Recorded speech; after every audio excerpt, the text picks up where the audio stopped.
Some of the most biologically diverse natural places in the world can be found in the greater Mekong Basin, home to thousands of animal and plant species. Cambodia is one of the countries in the Mekong region thought to have the healthiest populations of wildlife. However, the region's rich biological treasures are currently facing a great danger: illegal wildlife trafficking. Wildlife trafficking across the Mekong sub-region is really quite serious at the moment, from source countries through to consumer countries. Along the Mekong, a lot of it's transported on riverboats like we see behind us, and this is quite really a problem for officials to investigate and to interdict these types of crimes. Illegal wildlife trafficking is one of the largest threats to wildlife and a crime that has decimated large populations of animals around the world. For example, the tiger, the coupre, a kind of forest cow, wild cow, and the rhinoceros are now extinct from Cambodia, from the forests of Cambodia. Almost every kind of wildlife in Cambodia is trafficked, from turtles and elephants to birds and fish. The illegal wildlife trade in Cambodia and throughout Southeast Asia is largely fueled by a high demand for uses in traditional medicine, as bushmeat, and as a status symbol of wealth. Trade is not subsistence for poor people. Trade is large amounts of wildlife leaving the country to make perhaps people that are already quite well off richer. It's removing biodiversity and the natural heritage from Cambodia. The main driver of wildlife trade are the emerging middle classes of Thailand, Cambodia, Vietnam, Laos, Myanmar, all of the countries of this region.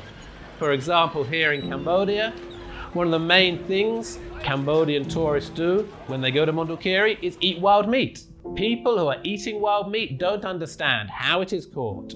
For every wild pig they eat, maybe 500 died in the forest from the snare injuries before they could be taken out.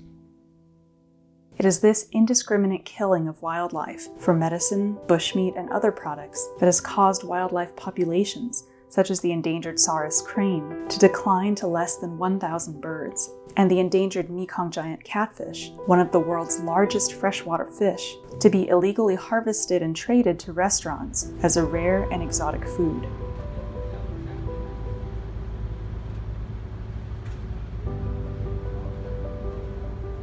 Illegal wildlife trade is a problem for everybody because everything we use in life comes from nature, from somewhere or another.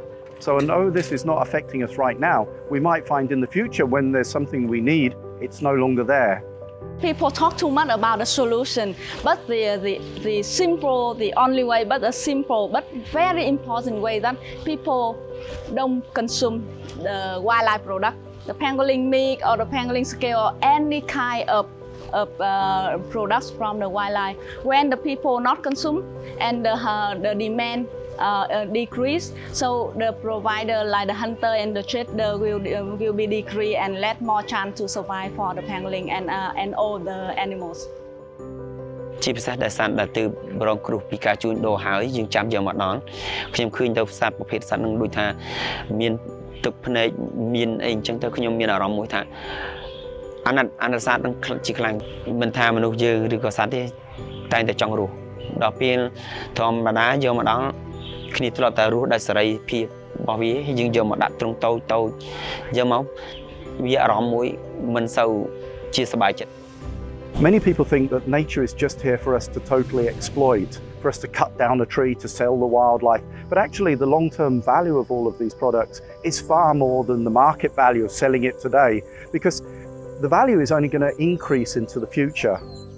As the trees get bigger, as the wildlife gets more abundant, we're going to find people want to come back to nature, and this resource is going to be there for ecotourism, for bringing tourists from all over the world. And there's already many instances of people traveling throughout the world to go and see wildlife. We've seen it in East Africa, where people pay a lot of money to go on safari to see rhinos and lions.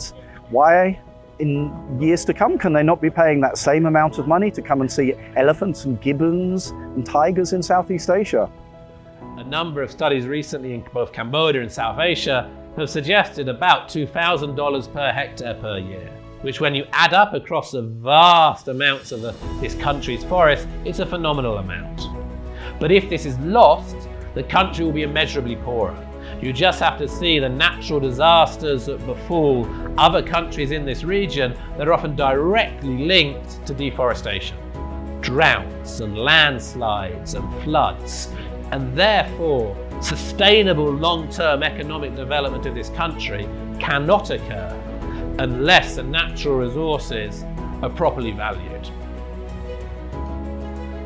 So I believe that we can change the behavior of people.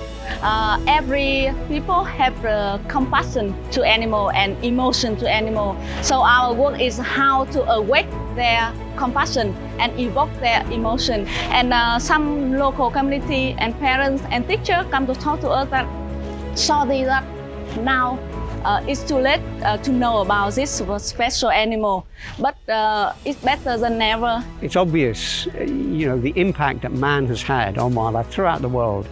And it'd be really nice if Cambodia could be an example of conservation and turn the trend around. There's still time.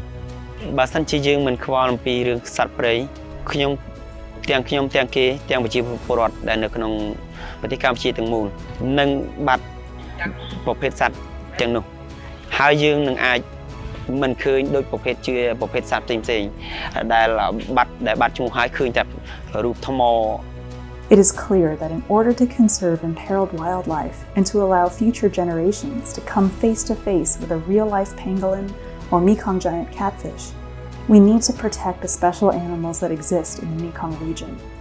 There's so many species here that you just can't find anywhere else in the world. We can sail down the river here, we can see bird roostings with millions of birds, we can see the fishermen with these immense amounts of fish. It's one of the largest fisheries in the world.